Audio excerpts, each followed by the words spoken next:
The wind in Montana did not howl that night. It hunted.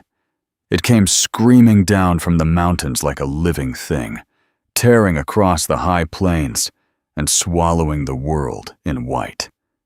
The year was 1882, and winter had already been cruel. But this storm was something else.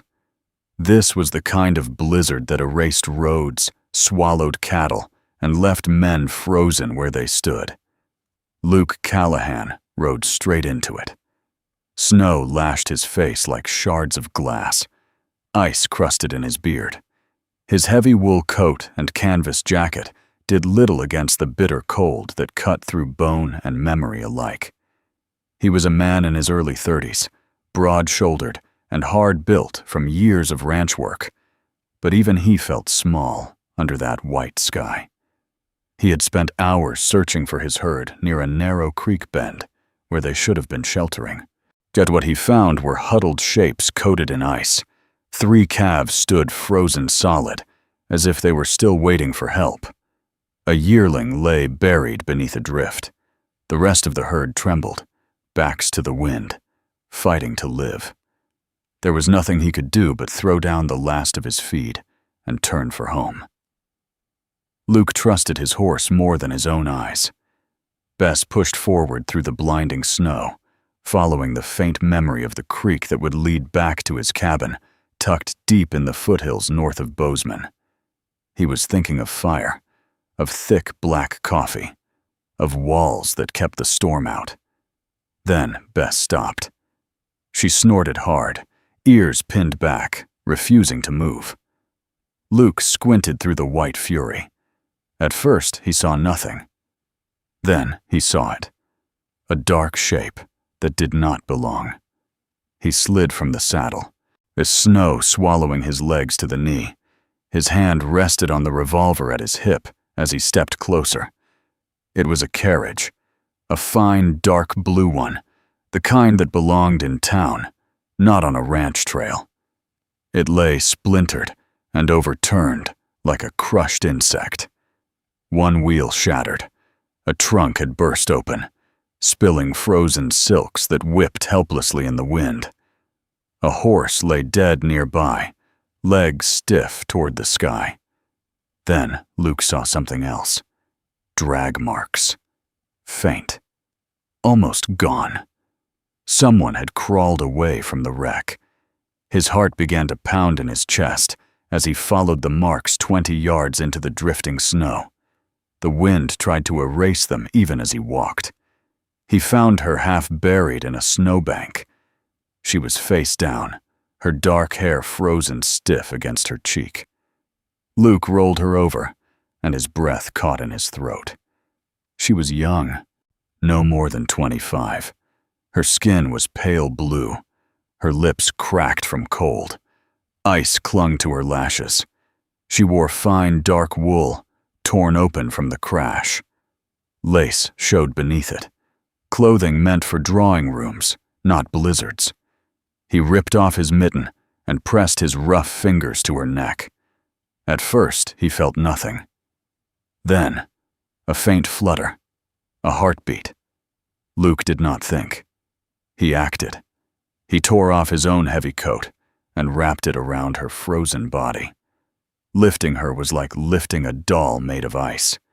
He carried her back through the screaming wind and fought to get her onto Bess. It took strength he did not know he had left.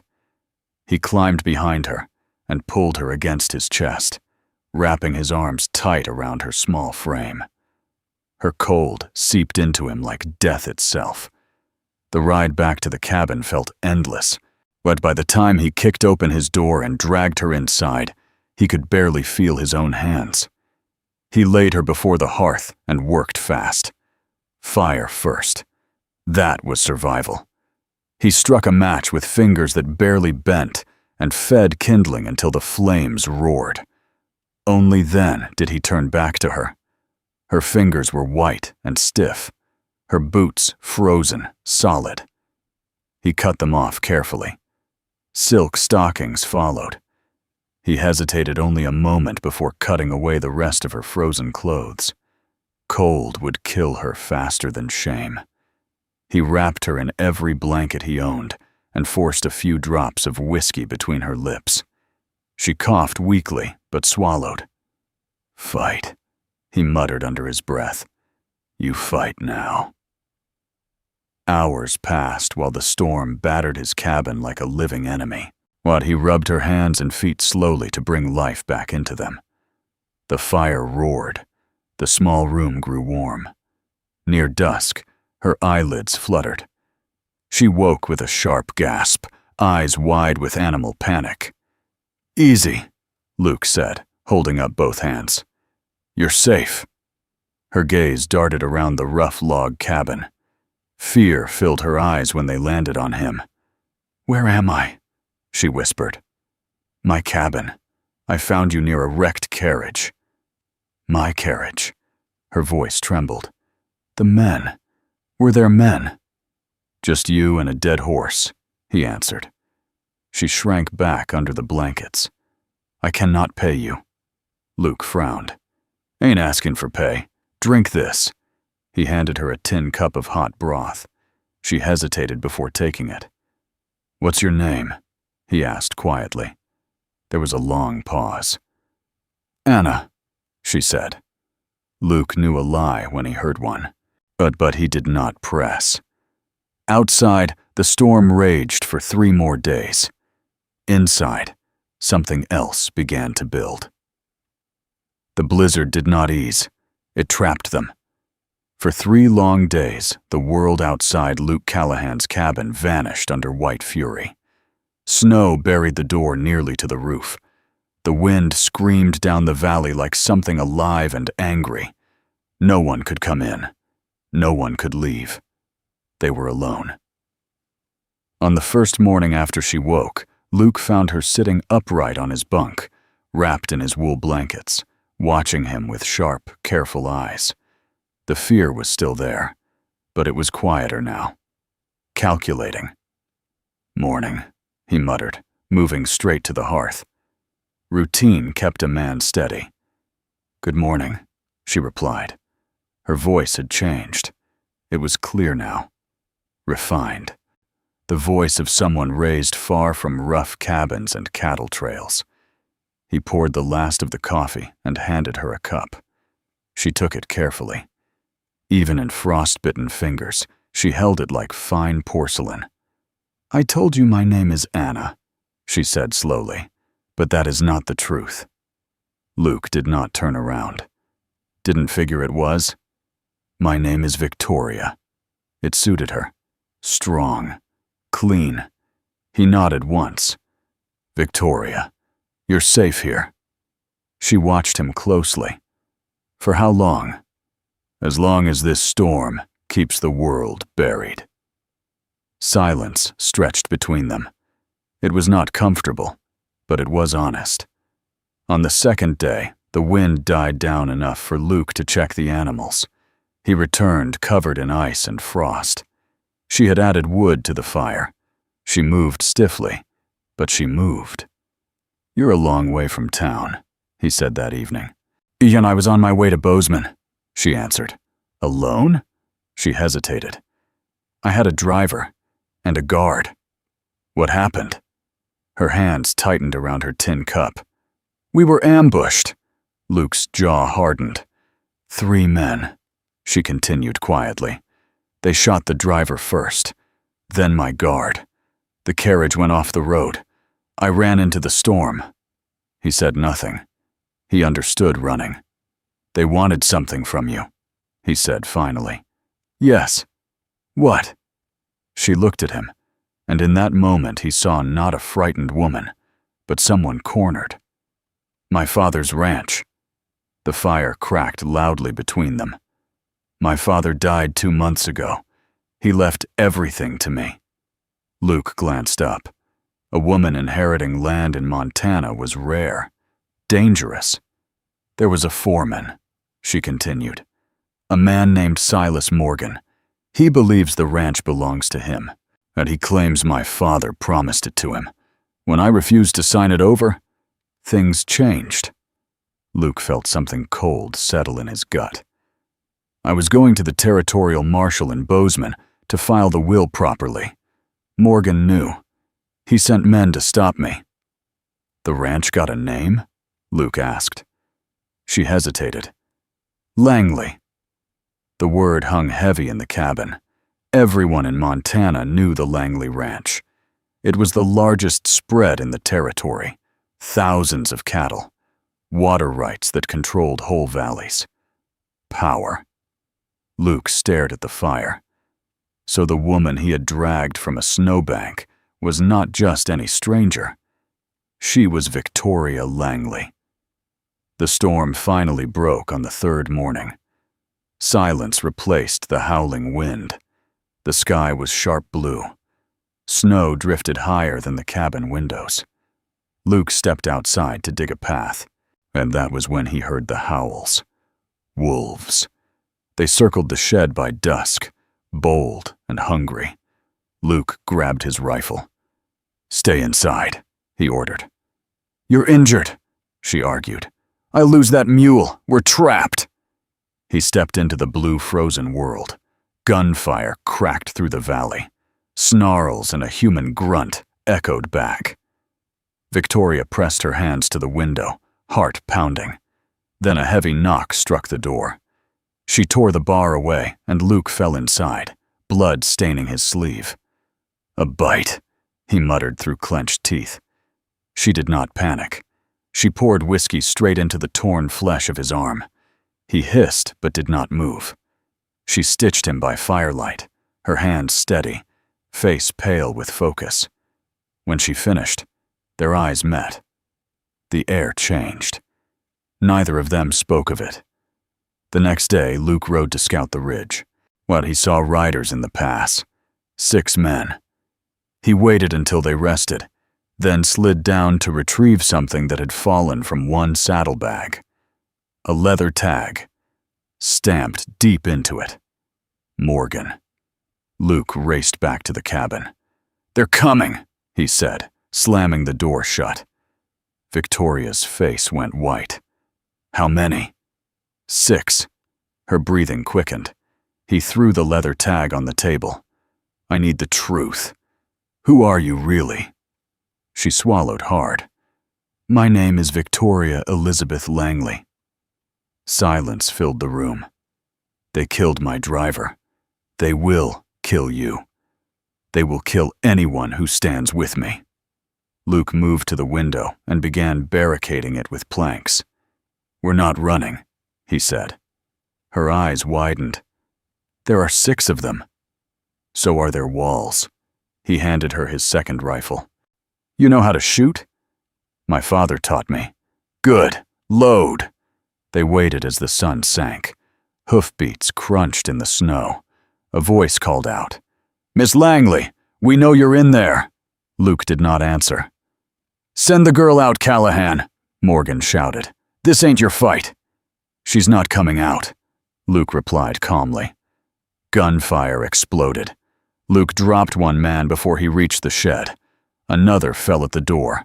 Bullets hammered the logs.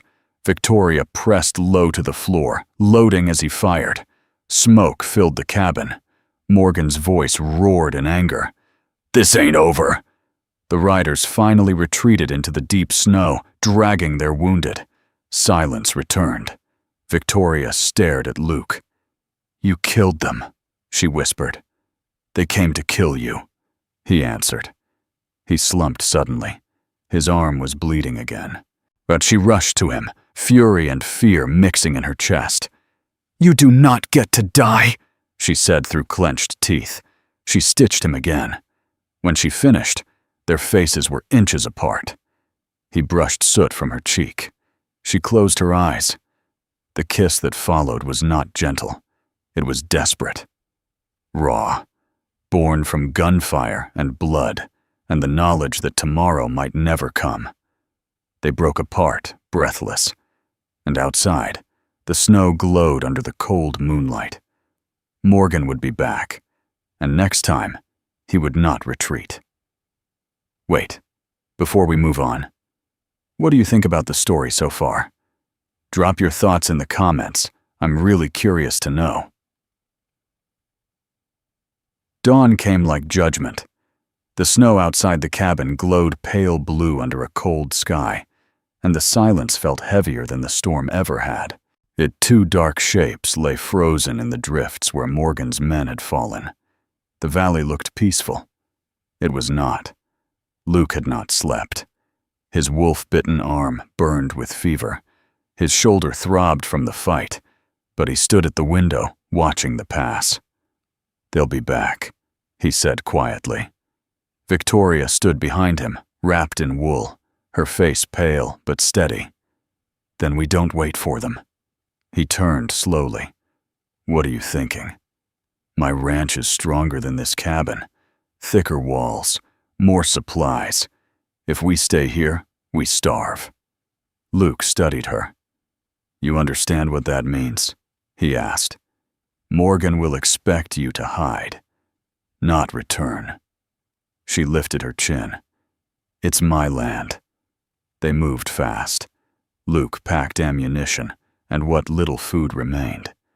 Victoria salvaged her trunk from the wrecked carriage, while together they buried the dead in snow and stone. Then they rode. The journey to the Langley ranch was brutal. Snow came to the horse's chest.